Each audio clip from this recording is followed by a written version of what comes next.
Assalamualaikum, ayah bunda adik kakak jumpa lagi dengan saya Koko si penulis cerpen amatir. Pada kesempatan ini, aku mau menulis sebuah cerita fiktif atau buatan kisah tentang siswa-siswi di Panti Tunanetra Malang. Namanya cerita buatan, pasti banyak khayalan di sana-sini. Mohon maaf ya jika ada yang punya nama sama dengan nama yang ada di cerpen ini. Hehehe, selamat membaca. 3 tanda bintang. Ada cinta di hati Fitri 3 tanda bintang. Cerpen karya Koko Panji Suprapto. Seperti rumput, hidup manusia dalam realita. Rumput hijau itu garing karena matahari, kemudian kembali hijau di musim hujan. Pohon flamboyan sekali waktu akan gundul tetapi akan kembali rimbun berbunga. Jadi jangan terlalu meratapi nasib jika terpuruk dalam kekecewaan. Terlalu optimis agaknya Suprapto cowok ini sebenarnya menerima rumput kering dari kenyataan, tapi dia berusaha di hatinya berbunga flamboyan cantik. Prapto salah satu siswa Panti Rehabilitasi Bina Netra Kota Malang. Di panti itu ada 9 wisma, di sana dia tinggal di Wisma Flamboyan. Waktu itu lagi ada penerimaan siswa baru. Pihak panti minta EKBN, semacam OSIS, untuk membantu orientasi bagi siswa baru. Kalau di kampus istilahnya Mapram, di mana Prapto selaku ketua OSIS IKBN. Masa Mapram itu sangat mengembirakan, meskipun kegembiraan yang sesaat kemudian layu seperti rumput kering. Prapto menatap wajah-wajah siswa-siswi baru yang kelihatannya culun dan menurut dengan semua perintah senior. Ya, Prapto memang masih ada sisa penglihatan meski sedikit. Tahun-tahun lalu telah mengajarkan agar jangan mudah percaya pada kelembutan gadis siswi baru. Selama masa orientasi mereka akan manis sejenak anak kelinci, tetapi tiba-tiba mereka akan berubah seperti Putri Kayangan yang senyumnya begitu sinis dan sombongnya minta ampun setelah masa orientasi berakhir.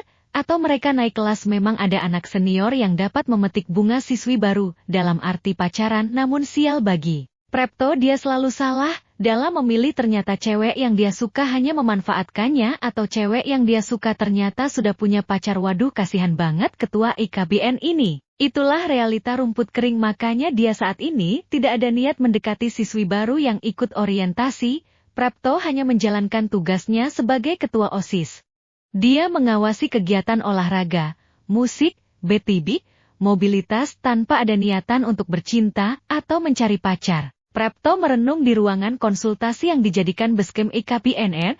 Tiba-tiba ada siswi yang dibopong. Wah, ada yang pingsan, kata Husen. Bukannya kaget, malah Prapto malah tidak beranjak dari kursinya. Siswi itu dibaringkan di depan. Mana seksi kesehatan, tanya Adit. Mungkin di WC, jawab Prapto datar. Husen berlari keluar mencari seksi kesehatan. Prapto tersenyum kecut. Tahun lalu dia juga seperti itu jika ada siswi yang kelenger lemes karena kegiatan orientasi. Tidak begitu lama Husen datang. Novan tidak ada di WC tadi, katanya mau buang air, jawab Prapto masih datar. Atau ke warungnya butik kali.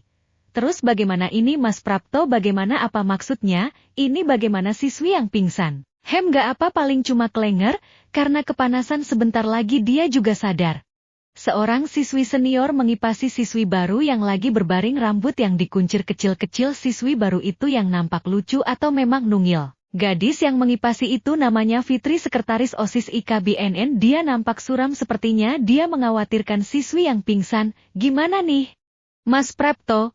Sudah kipasi saja, nanti juga siuman kama. Saya takut, sebaiknya seksi kesehatan segera dicari. Sudahlah, saya udah berpuluh-puluh kali menghadapi siswa baru yang kelenger.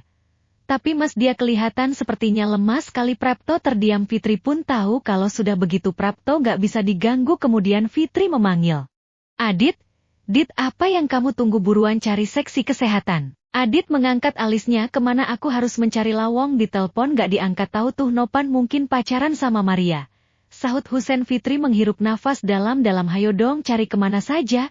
Kemana harus aku cari? Ya kemana saja. Dasar brengsek, gumam Adit. Seksi kesehatan tidak tanggung jawab waktu tugas malah meninggalkan posnya, ini perlu dirapatkan.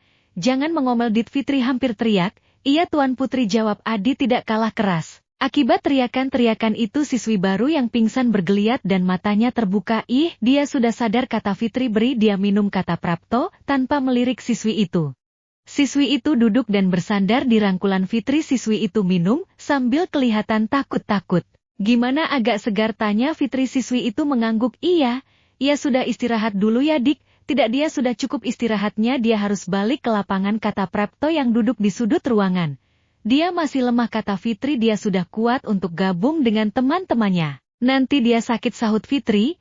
Dia sudah cukup istirahat, tadi di lapangan dia pingsan, tapi di sini tadi dia tidur. Saya tahu pasti dia pingsan, Mas. Apakah orang pingsan terbangun mendengar teriakan? Fitri memeluk siswi itu. Saya sudah pengalaman menghadapi akal bulus siswa baru yang malas mengikuti kegiatan orientasi. Untuk menanamkan disiplin semua harus ikut, tidak ada alasan manja-manja. Adik udah bisa bangun, tanya Fitri. Siswi itu mengangguk, udah Mbak. Lalu siswi itu bangkit, kepalanya pusing, ribuan kunang-kunang mengerjap di pandangannya. Kemudian dia kembali terduduk di dipan. Dia masih lemah, belum bisa mengikuti kegiatan, kata Fitri. Apamu dia, Fitri? Makanya kamu lindungi begitu. Aku tidak melindungi, aku hanya melihat kenyataannya. Kamu emang lemah, Fitri, kata teman-teman. Kau buat siswa baru jadi manja, membuat mereka jadi membangkang. Banyak anggota OSIS yang berbuat semena-semena, ujar Fitri sengit. Prepto terheran-heran melihat kemarahan Fitri, lebih kaget lagi lihat gadis itu menangis, tapi Prepto cuek aja. Jangan melindungi siswi yang gak disiplin, aku tahu.